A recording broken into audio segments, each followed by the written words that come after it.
la 4e édition des trophées Aské, une conférence en présentiel et en ligne a été organisée à l'hôtel Azalaï le samedi 20 novembre dernier. Cadres, stylistes et promoteurs d'entreprises de mode et autres personnalités se sont massivement déplacés pour vivre en live cet événement inédit qui vient chaque 2 ans reconnaître le mérite des innovateurs africains. Africains, créons pour nous-mêmes la richesse de demain est le thème autour duquel des débats ont été menés pour le seul but d'inciter les Africains à reconsidérer les produits locaux. Plusieurs panels ont meublé cette conférence. Débat sur le consommation local, état des lieux. C'était également une occasion de passer au peigne fin les grands défis que rencontrent les produits locaux sur le marché. Face à ces défis, que doivent faire les Africains eux-mêmes? À cette interrogation, les panélistes ont apporté des éléments de réponse convaincants. Il y a vraiment 2 volets sur la problématique du Made in Africa qui ne décolle pas, qui n'a pas l'envergure qu'il aurait dû avoir. D'abord parce qu'il n'est pas labellisé. Donc on n'a pas de normes, on n'a pas de repères, on ne sait pas ce que c'est que le Made in Africa. Donc cette partie-là concernerait nos dirigeants et en cela, ce n'est pas que le travail n'est pas fait. Si vous me permettez, je pense que j'ai un quart d'heure, je voudrais vous lire quelque chose parce qu'en faisant des recherches sur le Made in Africa, qui pour moi est un concept assez flou, on ne sait pas, quand on dit Made in Africa, ça veut dire quoi? C'est de l'artisanat, d'autres vont le voir comme ce qui a été bricolé, un peu, voilà, comme tous les noms qu'on nous colle, c'est que nous sommes des bricoleurs, nous ne sommes pas des professionnels, nous ne sommes pas des perfectionnistes, et en cela, vraiment, j'appelle tous les Africains, quand ils font quelque chose et qu'ils le mettent sur le marché, de le faire avec beaucoup de conscience, beaucoup de professionnalisme. Quand vous allez dans les supermarchés, vous voyez les produits chinois qu'on met d'abord même la place où on expose ces produits-là, effectivement, ça ne vous permet pas réellement de vite trouver le produit. Et quand vous trouvez le produit, on met juste à côté. C'est sûr que c'est une politique parce que déjà, j'ai déjà relevé ça à UBS, je crois, plusieurs fois. Je dis, mais comment vous pouvez vous mettez le produit du Bénin juste à côté d'un produit importé et faites en sorte que le prix sur le produit du Bénin soit bien sorti parce que ça coûte cher que le produit qui vient là-bas. Ce n'est pas bien. Qu'est-ce que vous voulez de nos produits? Vous voulez les décourager?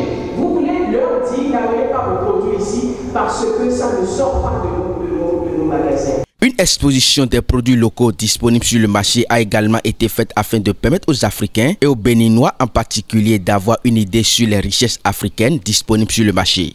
Présents sur les lieux, les participants à cette grande conférence n'ont pas manqué d'exprimer leurs points d'ombre, des préoccupations auxquelles des réponses ont été apportées. Accompagné de son épouse, l'ambassadeur de France près le Bénin était également présent à cette conférence. Et je pense que cette manifestation tombe à point nommé puisque nous sommes à quelques jours de la journée internationale de lutte contre les violences faites aux femmes. Et je crois qu'il est important de certes reconnaître que les femmes sont souvent des victimes de violences, mais aussi montrer qu'elles sont des acteurs engagés, qu'elles s'engagent pour ici le développement économique. Et cette manifestation organisée par Mme Chimène Sosa, cette remise de trophées qui récompense des femmes emblématiques, des femmes qui portent haut l'engagement féminin, cette manifestation, comme je le disais, tombe à point nommé. Était aussi présent à cette conférence le docteur Bouboutou Kabore Linda, président Africa Santé Expo et du directeur général RNM Pharma, une société de promotion de laboratoire. Ainsi a pris fin cette conférence pour laisser place au dîner de gala organisé pour la célébration des 30 ans du magazine Brune. Au cours de cette soirée de gala, la marque Katou a dévoilé certaines de ses créations au public à travers un défilé de mode, une manifestation riche en couleurs qui n'a laissé personne indifférent. Nous sommes très honorés de vous offrir cette 4e édition des trophées Aské du leadership féminin en Afrique placé sous le thème africain. Créons par nous-mêmes la richesse de demain. Aujourd'hui, plus que jamais, il est grand temps que l'Afrique renaisse de ses cendres, que l'Afrique prenne conscience et que la voix de la femme africaine résonne à l'aurore. Merci à Madame Chimène Sosa de nous réunir à nouveau ce soir pour une soirée riche de sens et de réflexion autour du devenir de notre beau continent.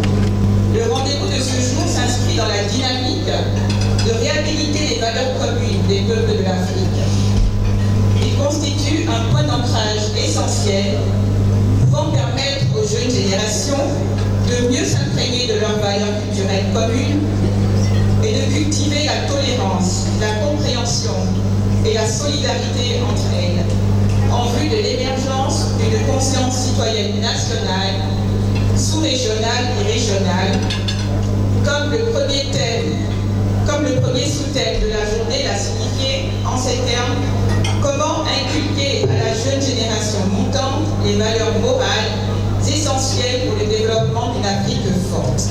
Cette soirée est d'autant plus à chérir qu'elle est le signe peut-être d'un renouveau, d'une autre vie, et d'une vie faite beaucoup de fraternité, de sororité, d'amitié retrouvée et d'amitié aussi repensée. Merci beaucoup à Chimène Sosa qui nous convie ce soir pour cette 4e édition des Trophées Askey. Excellente soirée à tous. Et vraiment, j'espère que nous allons tous dévorer ce gâteau. Ce sera une petite part de prune pour chacun et chacune d'entre nous.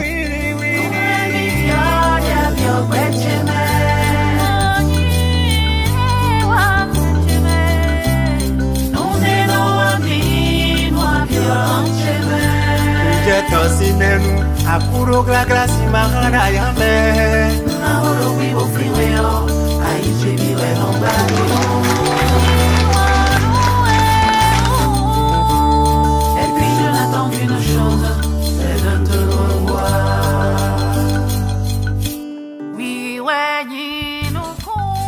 Fier d'avoir pris part à cette 4e édition du Trophée Askey, quelques participants livrent leurs impressions à notre équipe de reportage. J'ai été émerveillé de voir que c'est un événement international qui fait la promotion vraiment de la femme africaine. Et donc, je repars vraiment satisfait. Et vraiment, je voudrais féliciter l'organisatrice, la promotrice, Madame Sosa. La jeunesse de l'Afrique, c'est ça qui est le Trophée Askey, c'est ça qui est cet événement. Le leadership féminin en Afrique est une réalité aujourd'hui par les Trophées Askey. Et je pense que, je crois, et l'avenir va avancer avec le leadership et la jeunesse africaine. C'est beaucoup d'honneur, je dirais, c'est beaucoup de responsabilité et c'est un renforcement d'engagement par rapport au parcours entrepris. Ce qui permet de pouvoir se dire, il y a des gens qui vous observent par rapport à ce que vous faites et vous avez davantage plus de devoirs de mieux faire et de donner de vous-même davantage pour pouvoir impacter et inspirer d'autres personnes.